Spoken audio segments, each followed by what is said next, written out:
Welcome back to Stuff About Money. I'm Xavier Angel, your certified financial planner. And today our guest is Giovani Arenas. Gio is a friend, a business owner, and an inspiration. Many of you may not know this about Gio, but 2 years ago, Gio had a double lung transplant.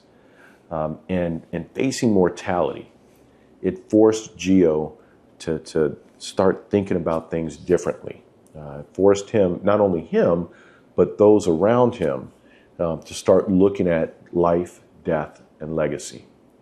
So, Gio, before we get started, all right, I want you to, why don't you tell our audience a little bit about, talk to us about what caused that double lung transplant.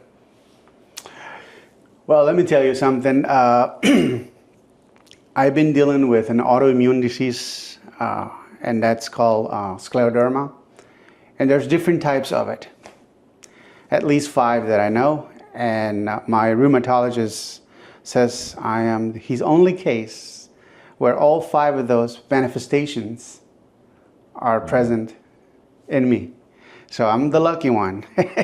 And that was the cause of the transplant, because there's a connective tissue, hardening of the tissue. Mm-hmm. So the lungs were stiff. Mm. So I could breathe, but nothing would happen because the lungs were hard. So I needed a change of turbines, and that's what happened. Now, if I'm correct, they gave you a lifespan of not more than age 40. And how old are you now? 49. Well, about to be 49, so you can get my present ready, okay? I'm gonna have it for you. So, and I think in our earlier conversation, you even said it was less than age 40 because you were supposed to be in a wheelchair by age 25, if I'm correct? 20, in my 20s, yes. Okay. Because of the disease deforming my bones and all that, so I was supposed to be in a wheelchair by now. Right. So we're talking possibly 24, 25 years later, and you're fully capable, a business owner. You've got a family, 2 children, and a wife. So that truly is miraculous. Let's go back to your teenage years. Tell me a little bit about what was life like back then? It was hard. It was hard because I was, in my teenage years, I was diagnosed with this from my early age, from my infant years. But it wasn't until I came to the United States that I was 100% diagnosed with scleroderma. And one of the manifestations is one that is called linear scleroderma. So it only affects one side of your body. So your bones and everything grows a little slower than the other side. Mm-hmm. Everything on my left side of my body is smaller than the right. Therefore, I had to have reconstructive surgery in my face because my jaw on the left side didn't grow as big as the right one. So they broke all the bones. I had facial scars. I had open wounds and all that. So, of course, I was the target of a lot of bullying in school, and it wasn't easy. It wasn't easy. And I was different. I felt different, you know? So at what point living with this did life change for you, especially having children, you know, the 2 children and your wife? At what point did all of this change? You said something key there. I got married at an early age because my life expectancy wasn't too good. So I wanted to experience having a family, and I didn't have a normal family. I had a very dysfunctional family, you know. Parents got together, not married, just got together, very young too, and of course, nothing good happened. Everybody went on their own, and I was raised by my grandparents. So when I got married, of course, that was the time where I started being more mature and all that. But my actual transformation to a more concentrated person and being a productive person and being someone happened when my kids were born. That completely changed my way of thinking, because to me, family, it's very important. I didn't have it, so I wanted to have it, and I was gonna break chains and make it happen in the way I wanted it to happen, and give my family what I didn't have. So how old were you? Because your daughter's your oldest. Yes. How old were you when you had your daughter? So I was 21, 22. So at 21, 22 years old, and knowing that, by 25, you were potentially be in a wheelchair, and by 40, you probably wouldn't be here anymore. All right.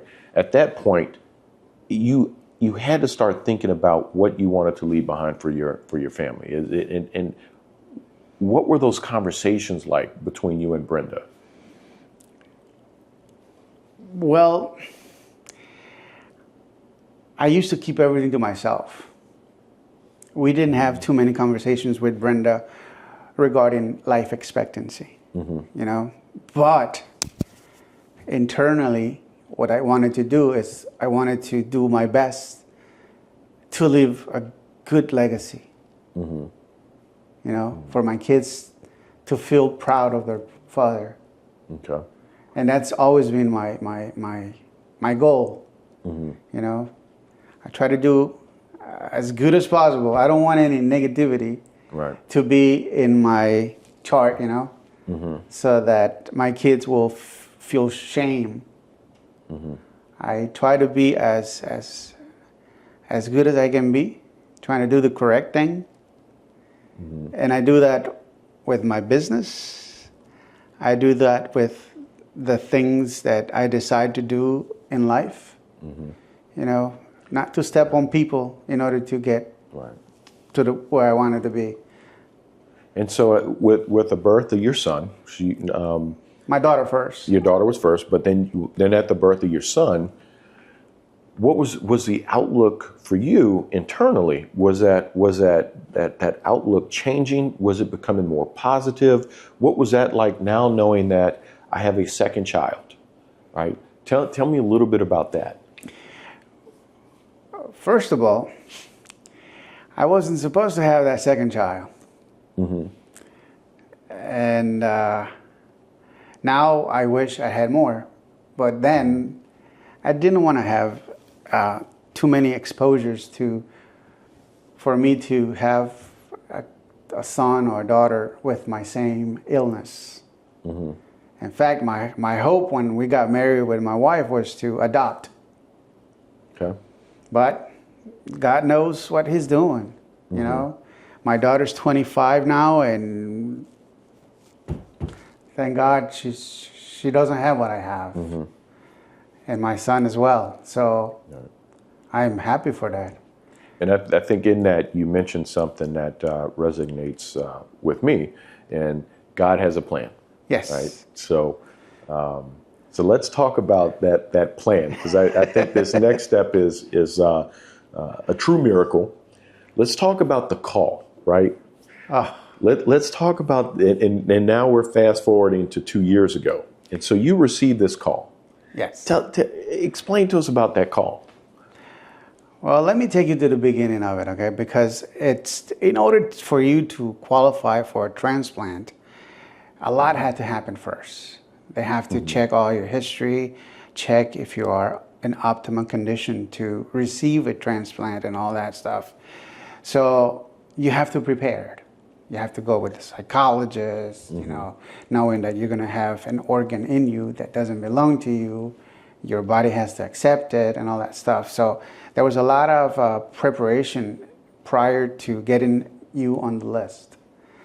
So part of the planning was, how am I going to get from my house to the hospital in a good timing? Because organs don't last too long. So the rules from the hospital was, in order for you to stay home, you have to be within 5 hours of the hospital. so that I could get in a car, drive to Houston. We're in Louisiana, so we had to drive to Houston in a matter of 5 hours in order for them to accept me in the plan. All right, so thank God they mapped it, and it's 5 hours. Okay. Okay, that's taking no traffic under consideration. So it was this afternoon on the October 8th, 7th. It was towards the afternoon. We were getting ready with my wife on a Saturday afternoon to go on a motorcycle ride. Because I love motorcycles, and even with my oxygen tank and everything, I would get the hoses inside my helmet, and we would take off like that. And I remember I was charging my motorcycle, and we were getting ready, and my wife was in the closet, and I was in the room, and I received a call around 5 o'clock in the afternoon. And sure enough, it was from the transplant clinic. And they said, Mr. Arenas, we think we have a match for you. Would you accept the organ? You have to tell us yes or no right now. And I'm like, yes, of course. This was 1 week after they put me on the list. 1 week. And so I told my wife, I on the first time I got all like, I didn't know what to do. I forgot completely the preparation we had we had made in the beginning, and I just told my wife, hey, they're calling me. They have the set of lungs for me, and we need to go now. So we forgot about the motorcycle. We forgot about everything, and we had made plans that my business partner Erik Garcia was going to drive us to Houston, but I forgot to call him. But our kids were texting, and my kid told his daughter, and his daughter told him, and then he calls me. He's like, "Why didn't you call me? We forgot everything." But before he called, I called the airport, and they said, "Well, there is a flight that we can put you in. It leaves in a half an hour." Now, it leaves in a half hour, but you live how far from the airport? About 15 minutes, 10 minutes. With no traffic, though? With no traffic, yeah. Right, okay. So I'm like, yep, I need 3 tickets, one for my son, my wife, and myself. And Erik got home, of course, arguing with me because I didn't call him. But I said, you don't have to bring me all the way to Houston. Just take me to the airport. So we're a half hour out. Right. And you still are waiting on Erik to come from the other side of New Orleans and the West to Bank. pick you up. Yes, and then bring you all the way to the airport. And, right. And Erik lives in Algiers, and the airport is in Kenner, which is probably, if I had to guess, 10 miles? But it's going through the heart of downtown. And we're also looking at rush hour traffic because we're now about 5:30 in the afternoon. Right. So, okay. But it's a Saturday, so it helped a little bit. So, but by the time we got to the airport, they had already closed the gate. And once they close the gate, that's it. They won't open it. But the miracle started right there. They talked to the pilot, and the pilot authorized to reopen the gate. And we were able to jump in that plane, and we got to Houston in less time than we thought. In fact, we got there before the organ was there. So there's one miracle right there. Yes. So now you're in Houston, and you know you're about to go through this surgery to get this double lung transplant. From a planning standpoint, what's now going through your head? So many things. So many things. the number one thing was, am I going to make it? You know? And my son was in his senior year in high school. And my number one thing was in my head is like, I don't want to give my son a funeral as a graduation present. Mm-hmm. So I have to make it. I have no choice. I have to make it. Mm-hmm. And it was hard for me because, I mean, I'm in someone's hands. Right. You know? Now, have you or had you had conversations with the family, Brenda and your two children? Had you guys had the conversations about what happens if? Here's what I want to happen. Here's what I want you guys to do. Had you had that conversation? Because for a lot of people, that's not an easy conversation to have, whether it's with our children, whether it's with our significant other, or even if we're having this conversation with our parent. So had you had that conversation, what was that conversation like? It was hard. It was hard. But yes, I did had conversations with my son, you know, giving him recommendations of, if I'm not here, you will be the man of the house. Mm-hmm. And this is the things you would have to do. Mm-hmm. Financially, I was preparing, you know. I remember I purchased a house next door to my house because I wanted to leave something behind for my wife to get some sort of passive income, you know, mm-hmm. so that she would have that at least not okay. to worry about. Plus, she works at the agency too, so she makes home money too. Mm-hmm. But I was always thinking about, I don't want to leave them behind with mm-hmm. debts and stuff like that. So I did had a lot of conversations with them, and before the surgery, I like I said, my biggest concern was not making it mm-hmm. and giving that as a present to my son as a graduation. But I mean, God was always with me, okay. though I'm going to confess, I lost faith. Mm-hmm. When you are under these circumstances and you're a believer, you either embrace faith mm-hmm. or you lose it, or you doubt if there's anything mm-hmm. there, you know. And I confessed, I doubted. But after looking at the little miracles mm-hmm. that God put in front of me, I didn't even have to question it whether or not the existence of God was there. Right. You know, because it happened in front of my eyes. And you know, again, it truly, everything that you went through and from the plane to where you are today, I think that is a miracle. And I think that he was there. There was that plan. Another question that I would have for you, and this is going back to planning and creating a strategy, because all too often I think we shy away from doing that. At what point through this, or how early prior to you getting that call, did you sit down, or did you ever sit down, and did you create your wills? Did you create your trust? Did you sit down and have the conversation with your business partner and say, this is what's going to happen, you know, or if this happens, how are we going to take care of my wife? At what point did you and Erik sit down and Brenda sit down and start putting that strategy together?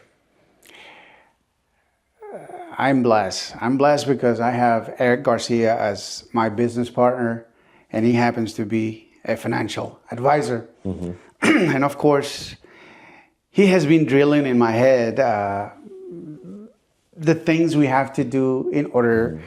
to prepare. So financially, we have already started planning strategies on our savings, you know, mm-hmm. retirement plans. Mm-hmm.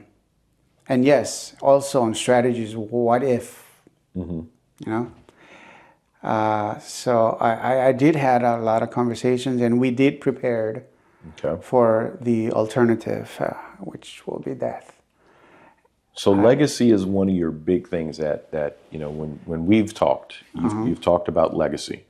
One you just mentioned about buying the house next door so that you could leave something behind for Brenda. Tell me about legacy. What do you want your legacy to be outside of cash? One, that I am a man of faith. And I think if you're a man of faith, you can't be a bad man. I strive and I always shoot for being on the right side, because I don't want anyone to tell my kids how bad I was. I want people to tell my kids, your dad was a good man. He never did wrong to people in order to make it. And that's my goal. My goal is to leave that legacy of me being correct and not to live a negative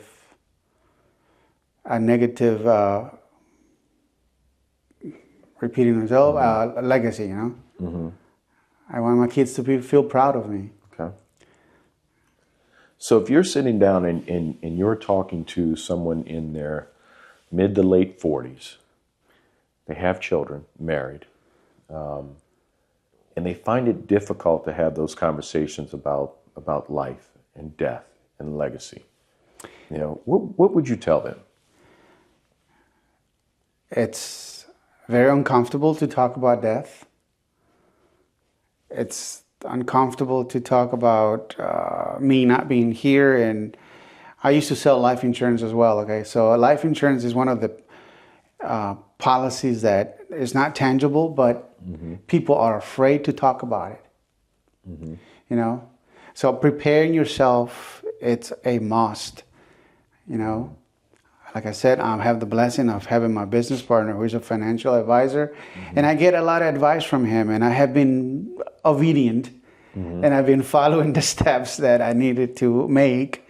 For example, he's been drilling on me about getting the will, There's nothing worse than seeing a family who, when that important person or the breadwinner of the family dies, they start fighting on things that he or she failed to do prior dying, Right. And family literally disintegrate sometimes because of fights, because you didn't take those prior steps to prepare yourself, or leave your family with absolutely nothing because you didn't prepare.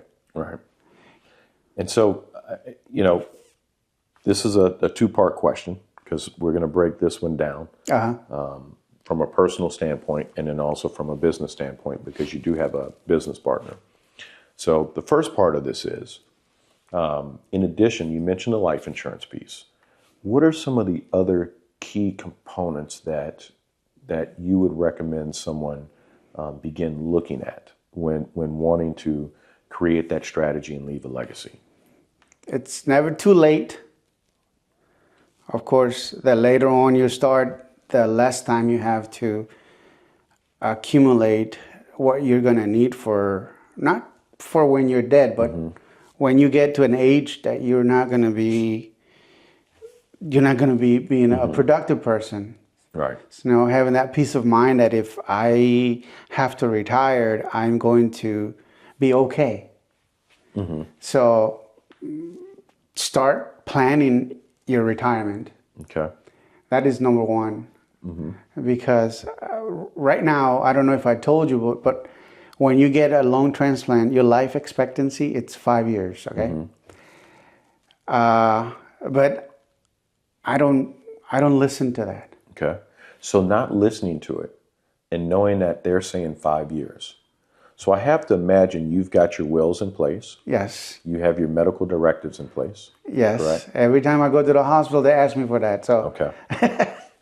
I have to be prepared. And so I have to assume you think those are some of the most important things that need to be in place from an individual standpoint. A lot of times, Erik and I have people that tell us, well, our parents don't want to have that conversation about the wills and the trust and the medical directors, or we don't want to have that conversation with our children. But the earlier, the better.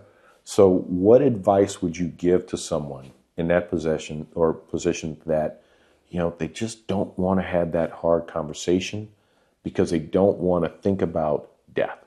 What recommendations or advice would you give them? Okay. Everybody's going to die. That is a given. So you have to lose that fear of the inevitable, You're going to die. You don't know when, but you will die. And it's something that it's guaranteed. So you just have to man up and take that. And it's going to hurt. Right. But it will happen, so you have to do it. You just have to do it. Right. And then the second part of that conversation, because we get a lot of listeners are business owners, right? And so, yes, it's difficult to have that with wife, children, and others in your immediate circle, but you also have to have that conversation with your business owner as well. Now, it's a different conversation, but what advice would you give business owners who have business partners or don't have business partners as far as putting together their plan in a strategy? Part of your business plan should be that priority of what if something happens. If you fail to do that, then you're at a very big disadvantage because you can lose your business if something happens. Not being prepared, it's a recipe for disaster. Right. Once again, we have alternatives, and one of those is get someone that can lead you to the right steps, And there's nothing wrong to admit sometimes when you don't know what to do and ask for help. Right. And in my opinion, not having that as a priority is a recipe for disaster. That's powerful. So, Gio, you're 2 years past the transplant, and you were given that 5-year window. What does living well mean to you today? A peace of mind. Peace of mind. The liberty to sleep well at night. And knowing that you did everything possible to plan for the unforeseen. Taking care of the kids, Brenda. Wow. And then one last question for you. And I know I said that was the last one, but this popped in. This one popped into my head. What's that? So you mentioned earlier in the conversation, you mentioned that your belief was starting to fade. How is it now? Stronger than ever. Stronger than ever, man. I mean, like I said, without me questioning the existence of God, I saw every little miracle. Of course, me being here right now, it's the biggest.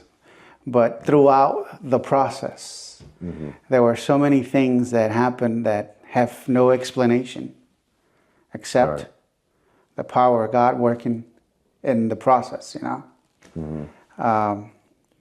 And if I have to say something now, it's I believe more now than before. And that's a good thing. Putting God first has to be priority. And right now I have no doubts. Wow. Well, Gio, I want to thank you for coming on today, sharing your story. It's a powerful story. One thing that I want to leave for our listeners is it's never too late to begin planning. Planning is important, and having those hard conversations with families and business partners is important, because you want everyone around you to understand what you want your legacy to be. Correct. So, Gio, again, thank you for coming on today. We're going to be looking forward to having you back, because now I'm interested in following this journey, especially over the next 3 years. So, sure. Thank you guys for joining Stuff About Money. They didn't teach you in school. We'll talk to you guys later.